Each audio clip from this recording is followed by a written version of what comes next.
When a customized armored Maybach skidded off the rain-slicked highway and slammed into the ditch outside Rusty's diner in the dead of night, Caleb thought it was just another wealthy driver out of their depth.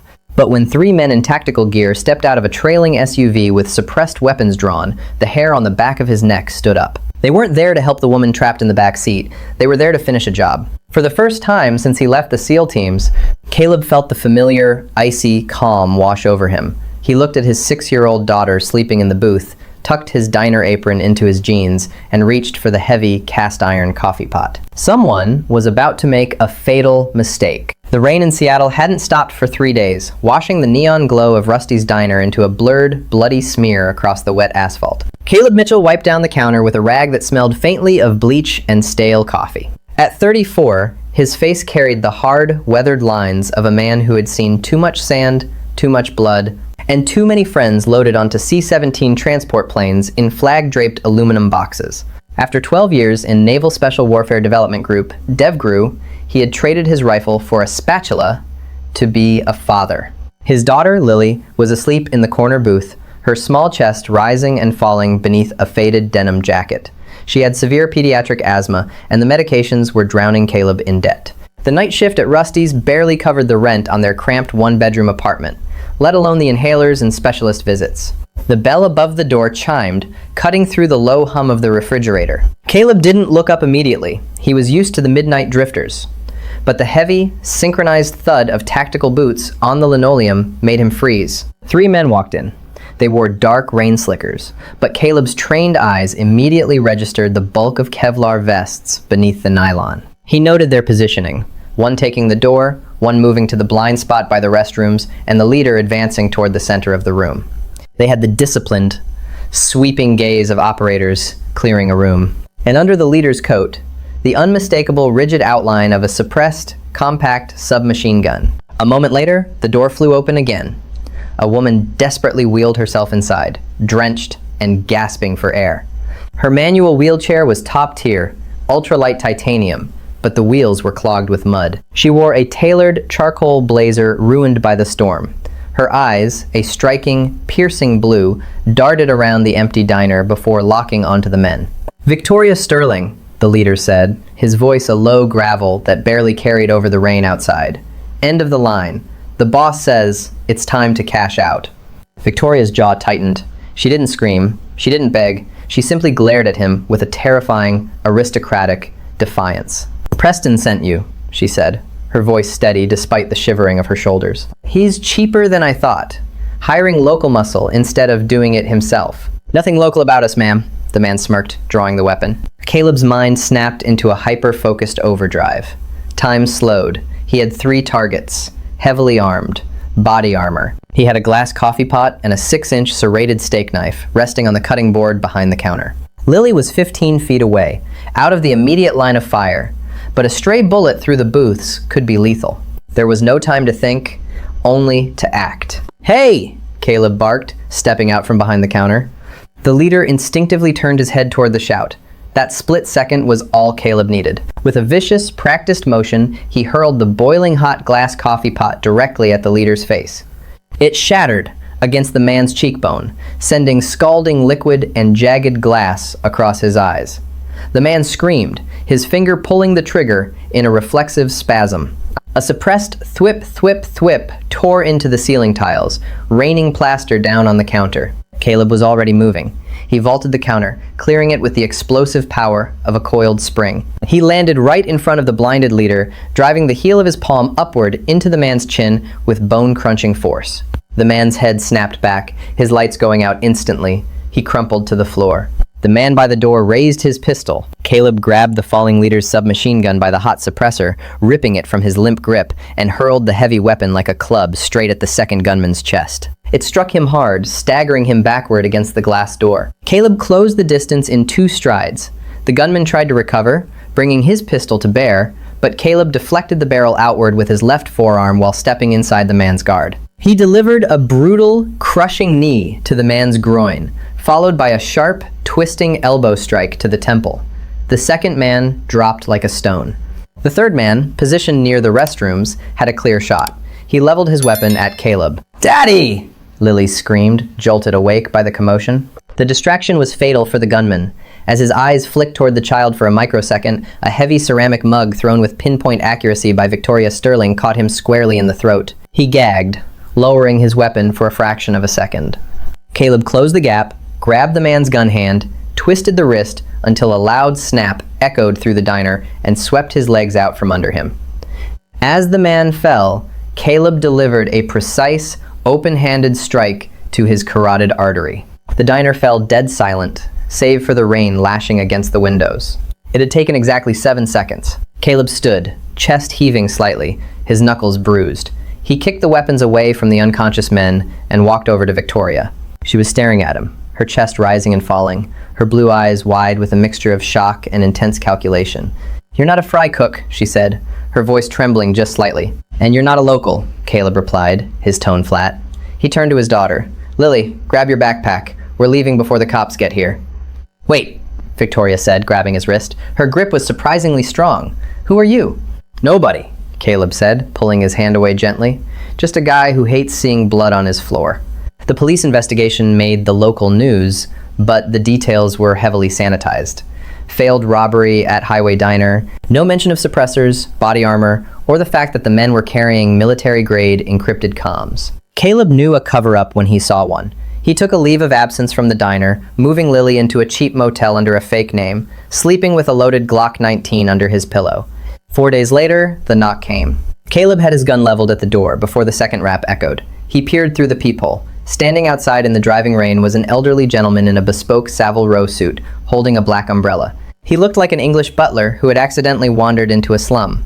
Caleb opened the door an inch, the chain still engaged. "Mr. Mitchell," the man said, his voice crisp and British. "My name is Arthur Pendleton. I represent Miss Victoria Sterling. She would like to have a word with you."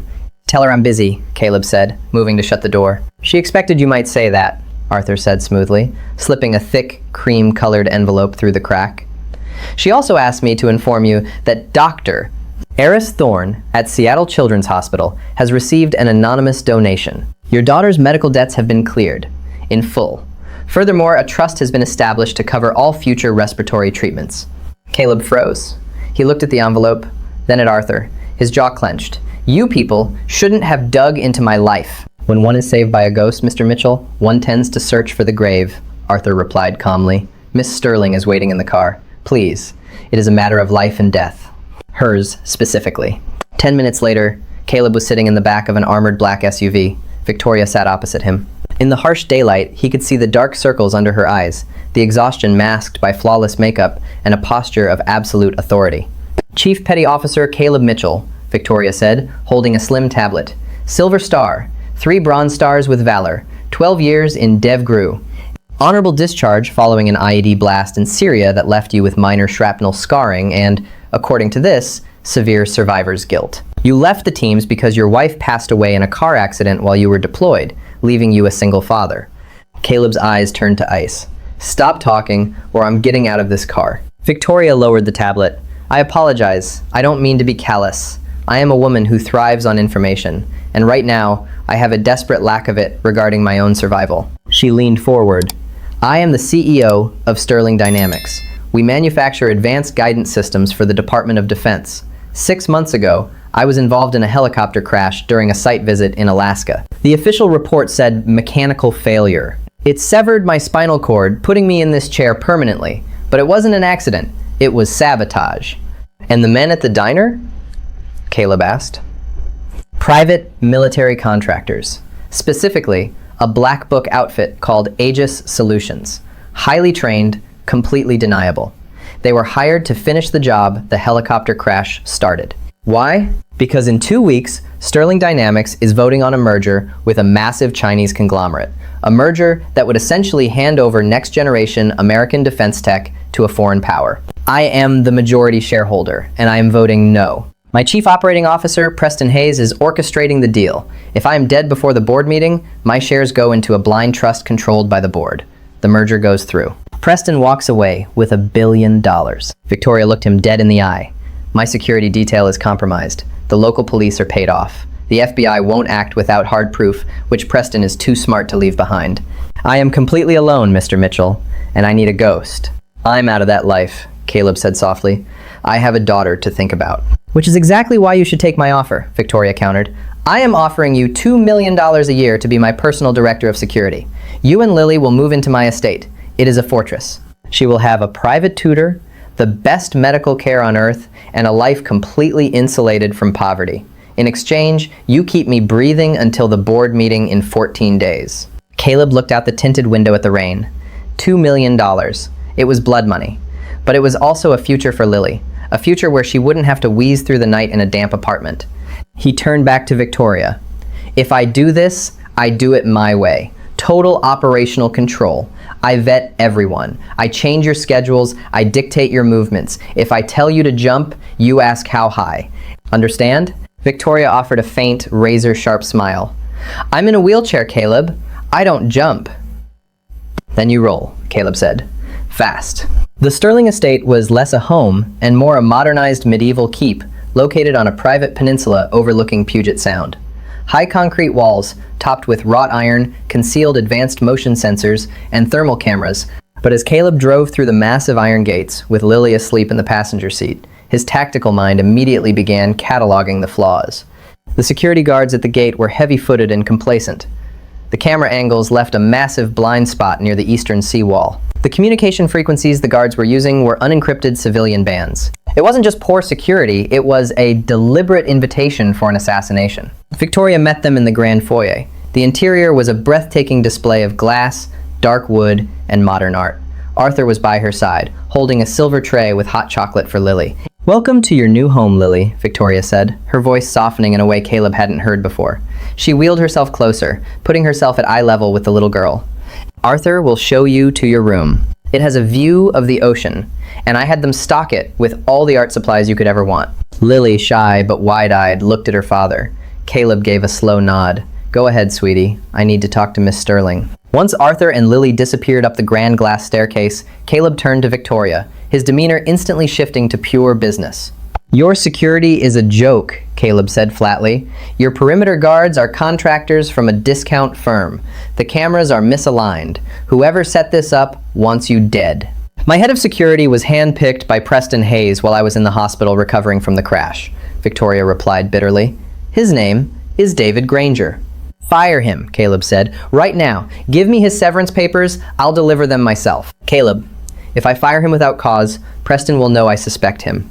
It might accelerate his timeline. He sent an Aegis hit squad to a diner. The timeline is already at 0, Caleb said, walking over to a massive window overlooking the dark waters of the Sound. Granger leaves today. I bring in 2 men from my old unit, guys I trust with my life. We lock down the physical perimeter, and we need to figure out how they tracked you to that diner in the first place. Victoria sighed, rubbing her temples. I was using a burner phone. I drove a car from the company pool, not my personal vehicle. Then there's a tracker on the chair, Caleb said. Victoria blinked, looking down at the high-tech wheels. Preston had this chair custom built for me by our engineering division. Caleb knelt beside her. May I? She nodded. Caleb ran his hands under the titanium seat, feeling along the battery housing for the motorized assist. His fingers brushed against a tiny, anomalous, magnetic ridge near the rear axle. He pulled it free. It was a GPS microtransmitter, barely the size of a coin. He held it up to the light. Military grade. Active ping. Victoria's face drained of color. He's been tracking my every move for 6 months. And now he knows I found it, Caleb said, crushing the transmitter under the heel of his boot, which means he knows you're no longer playing the victim. The next week was a blur of tactical restructuring.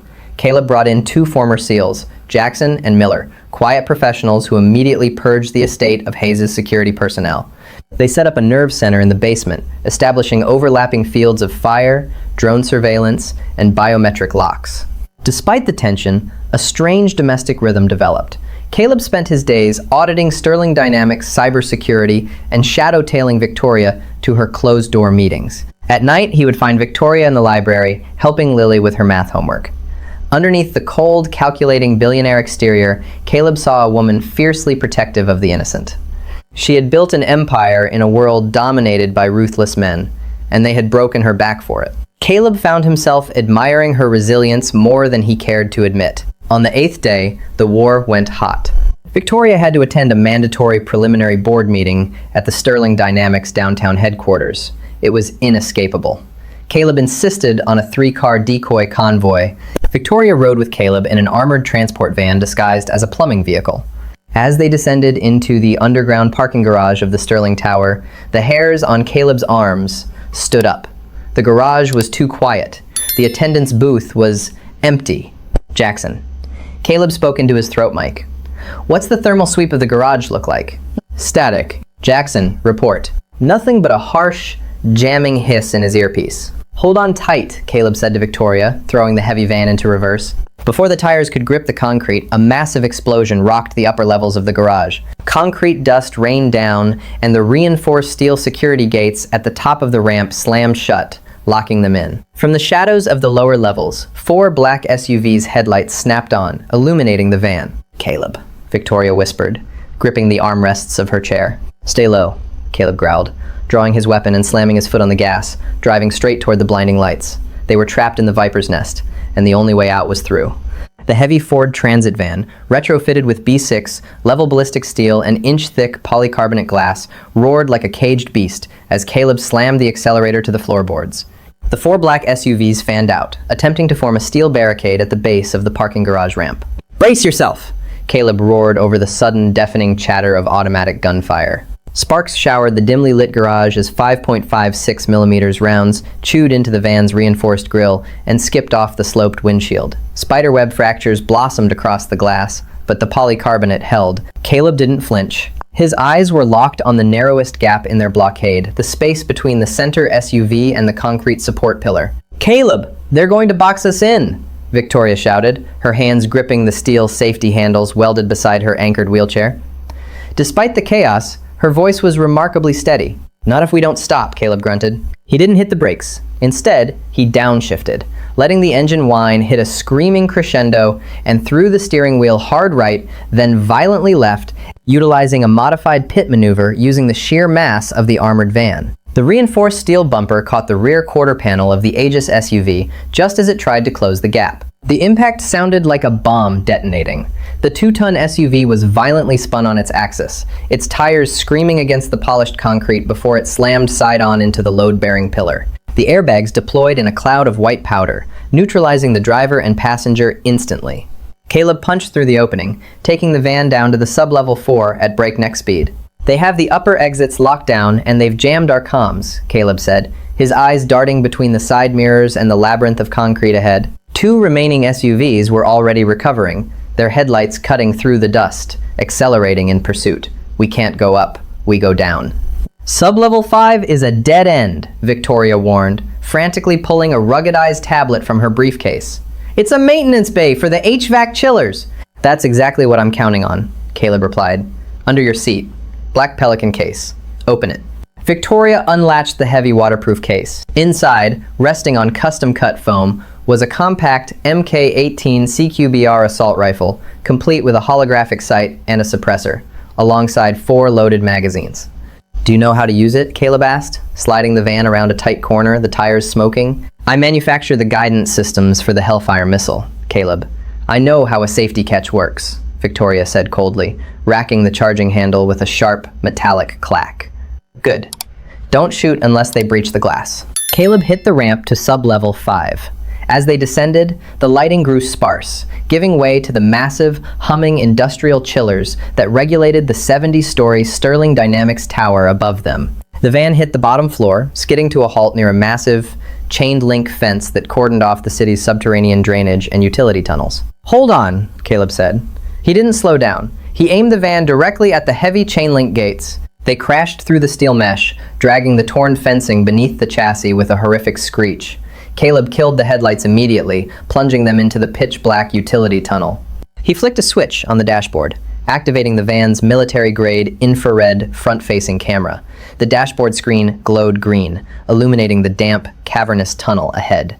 Behind them, the pursuing SUVs hit the bottom floor, their headlights sweeping the empty maintenance bay. By the time the Aegis contractors realized the van had broken through the utility gates, Caleb had navigated a quarter-mile into the subterranean dark, effectively vanishing like a ghost. 10 minutes later, Caleb emerged from a forgotten storm drain access point in the industrial district of Sodo, miles away from the Sterling Tower. He drove the battered van into an abandoned shipping container yard, finally killing the engine inside a hollowed-out warehouse that smelled of rust and salt water.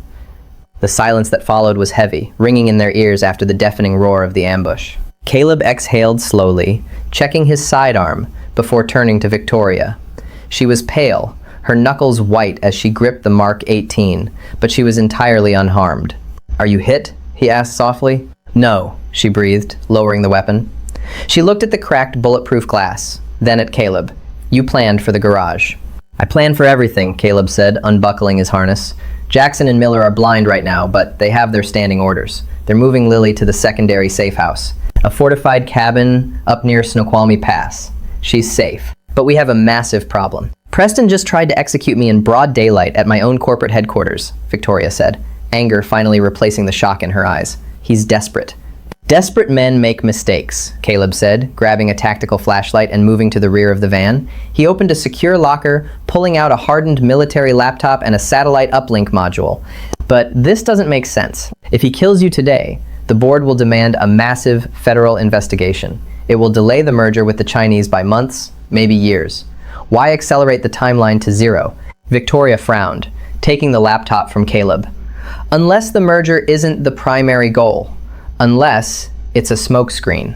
She connected her encrypted tablet to the laptop, bypassing the local cellular networks, and using the satellite uplink to ping a ghost server she had hidden in Iceland. "When I took over Sterling Dynamics, I built a backdoor into the financial mainframe. Preston doesn't know about it. Only Arthur does." Her fingers flew across the keyboard, lines of code reflected in her piercing blue eyes. Caleb stood watch by the warehouse door, his rifle raised, monitoring the perimeter. "The Chinese conglomerate, Jinmao Heavy Industries," Victoria muttered, navigating through layers of encrypted firewalls. "Their initial bid was unusually high, almost 40% above market value for our defense contracts. I thought they just wanted the tech." She paused, her breath hitching. "What is it?" Caleb asked, not taking his eyes off the rain-slicked street outside. "It's not a merger," Victoria whispered, her voice laced with venom. "It's a bailout. Caleb, look at this." He stepped back to the van. The screen displayed a complex web of offshore wire transfers, shell companies in the Cayman Islands, and dummy corporations in Cyprus. "Preston hasn't just been managing the company," Victoria explained, her voice trembling with fury. "He's been bleeding it dry. He's siphoned over $800 million from the Department of Defense R&D budget over the last 4 years. The money is gone." Caleb immediately understood the tactical reality. "And if the quarterly audit happens next month, he's exposed. Federal prison. Treason charges." "Exactly. But the Jinmao merger includes a total waiver of historical audits, absorbing our debts as part of the acquisition. The Chinese don't care about the missing money. They just want the missile guidance blueprints. Preston gets his billion-dollar payout. The missing funds are buried in the acquisition paperwork, and he walks away clean." She slammed her fist against the armored door of the van. "If I show up to that board meeting today and vote no, the merger fails. The audit proceeds. Preston's entire life goes up in flames. He has to kill me today. The board vote is in 2 hours." Caleb checked his watch. It was 1:15 p.m. The vote was scheduled for 3 p.m. "Then we have to get you into that room," Caleb said, his voice dropping an octave. "Caleb, the Sterling Tower is a fortress right now. Aegis contractors will be guarding every elevator, every stairwell. We barely escaped the basement. We can't just walk into the penthouse." Caleb offered a grim, predator's smile. He reached into his tactical vest, pulling out a blueprint of the Sterling Dynamics building he had memorized days ago. "We don't walk," Caleb said. "We breach." The 65th floor of the Sterling Dynamics Tower was an architectural masterpiece of frosted glass, brushed steel, and acoustic paneling. Inside the grand boardroom, 20 of the most powerful corporate directors in the defense industry sat around a massive mahogany table. The mood was somber, tense, and heavy with unspoken panic. At the head of the table stood Preston Hayes. He was in his late 50s, impeccably groomed, wearing a bespoke charcoal suit that cost more than most cars. He looked appropriately devastated, though his dark eyes glittered with suppressed triumph. "Ladies and gentlemen of the board," Preston began, his voice a masterclass in feigned sorrow. "As of 2 hours ago, local authorities informed me that an explosion occurred in our lower parking levels. While the details are still coming in, I must deliver the tragic news that our CEO, Victoria Sterling, is missing and presumed dead in the attack. A murmur of shock rippled through the room. The police are investigating this as an act of corporate terrorism, Preston continued smoothly, holding up a hand to quell the noise. In times of such unprecedented crisis, stability is our only shield. The market will open tomorrow, and if we do not show definitive leadership, our stock will plummet, and our defense contracts will be suspended by the Pentagon. He tapped a button on the table, projecting the Jinmao merger documents onto the massive 100-inch screen behind him. Under the bylaws of continuity of leadership, in the event of the CEO's incapacitation, the Chief Operating Officer assumes emergency proxy of all voting shares. I am calling for an immediate, binding vote to finalize the Jinmao acquisition. We must secure this company's future today. Outside the heavy oak doors of the boardroom, 4 Aegis mercenaries stood guard, armed with concealed weapons, their earpieces silent. They never heard Caleb coming. Having bypassed the main elevators by scaling the interior elevator maintenance shaft from the 60th floor, hoisting Victoria's wheelchair via a specialized tactical rigging pulley, Caleb had reached the executive level. Completely undetected, he moved like a shadow. He stepped out from the utility corridor behind the first 2 guards. With terrifying speed, Caleb grabbed the back of the first guard's collar, dragging him backward while simultaneously driving a knee into the second guard's spine. Before either man could draw a weapon, Caleb administered a precise, blood-choked sleeper hold on the first, while delivering a brutal palm strike to the second guard's temple, dropping him instantly. The remaining 2 guards by the boardroom doors reached for their sidearms. Caleb didn't hesitate. He drew his suppressed MK-23 USP. 2 rounds. Non-lethal, but instantly incapacitating one, shattering the right shoulder of the guard on the left, the second blowing through the kneecap of the guard on the right. Both men collapsed in agony, their weapons clattering uselessly to the thick carpet. Caleb holstered his weapon, keyed his radio. Clear. Bring her up. From the shadows, Arthur Pendleton, who had bravely insisted on joining the infiltration to assist Victoria, wheeled her forward. Victoria brushed a speck of dust off her ruined charcoal blazer. She looked like a battered queen returning to claim her throne. Ready? Caleb asked, resting his hand on the brass handles of the double doors. Kick them open, Victoria said icily. Inside the boardroom, Preston was handing out the signature pens. All in favor of the merger, please sig. Crash. The heavy oak doors exploded violently inward, rebounding off the walls with a thunderous crack. The board members jumped out of their seats. Caleb strode into the room first, his presence commanding, a suppressed weapon resting comfortably against his thigh. His eyes locked onto Preston, pinning the COO in place with the cold stare of a predator. A second later, Arthur wheeled Victoria Sterling into the center of the room. The silence in the boardroom was absolute. It was the silence of a vacuum, sucking the air from Preston Hayes' lungs. All the color instantly drained from his face, leaving him looking like a freshly minted corpse. Victoria, Preston stammered, taking a step back, knocking his chair over. My God, we thought you were dead. Not for lack of trying, Preston, Victoria said, her voice echoing off the acoustic panels. She wheeled herself directly to the head of the table. Though your hitmen are surprisingly incompetent. Perhaps you shouldn't have paid them with embezzled funds. The board erupted into chaos. Hitmen? Embezzled funds? What is the meaning of this? Demanded an elderly board member. Arthur, Victoria commanded. Arthur pulled a flash drive from his pocket and slotted it into the boardroom console. The Jinmao merger documents vanished from the screen, replaced instantly by the encrypted ledgers, offshore bank routing numbers, and undeniable proof of the $800 million theft. You're looking at the real reason Preston Hayes wanted this merger, Victoria announced, projecting her voice over the commotion. Jinmao wasn't buying our tech. They were buying his debt. Preston has been siphoning R&D funds for 4 years. When I survived the helicopter crash he orchestrated in Alaska, he knew his time was running out. So, he hired Aegis Solutions to finish the job today. Preston's eyes darted wildly around the room.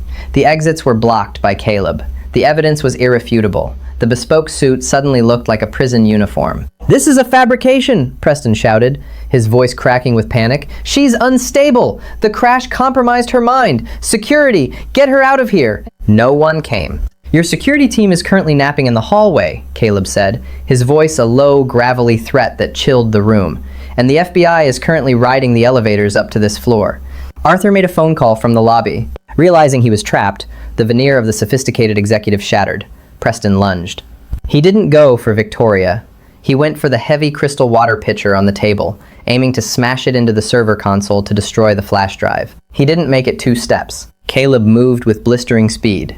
He intercepted Preston, grabbing the man's wrist and twisting it upward into a brutal, agonizing hammerlock. Preston screamed as Caleb slammed him face first into the polished mahogany table, pinning him there effortlessly. "Do not move," Caleb whispered directly into Preston's ear, pressing the barrel of the USP against the small of his back. "Or, I will make sure the only merger you participate in is with the concrete floor." Preston sobbed, his cheek pressed against the wood, utterly broken. The elevator dinged in the distance. Heavy boots and the sharp commands of federal agents echoed down the hallway. Victoria looked around the room at the stunned, silent board members. She adjusted her blazer, her posture perfect, her piercing blue eyes radiating absolute control. "The merger with Jin Mao is officially cancelled," Victoria stated calmly, "and I believe we have a vacancy for the position of Chief Operating Officer. Meeting adjourned." 6 months later, the relentless Seattle rain gave way to a brilliant golden sunset over the Sterling estate. Caleb Mitchell stood on the patio, watching his daughter Lily run across the manicured lawn, laughing as she chased Arthur's golden retriever. There was no wheezing, no inhalers, just the vibrant energy of a healthy child whose medical future was secure.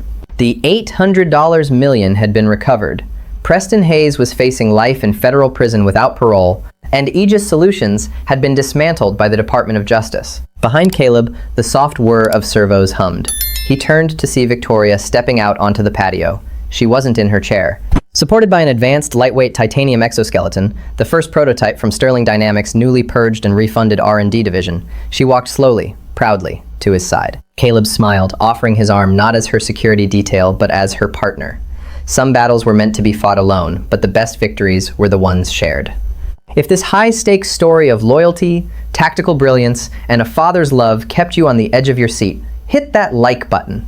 Share this video with someone who loves a story where the ruthless get exactly what they deserve. And don't forget to subscribe to the channel for more intense, real-life drama stories. What would you have done in Caleb's shoes? Drop a comment below.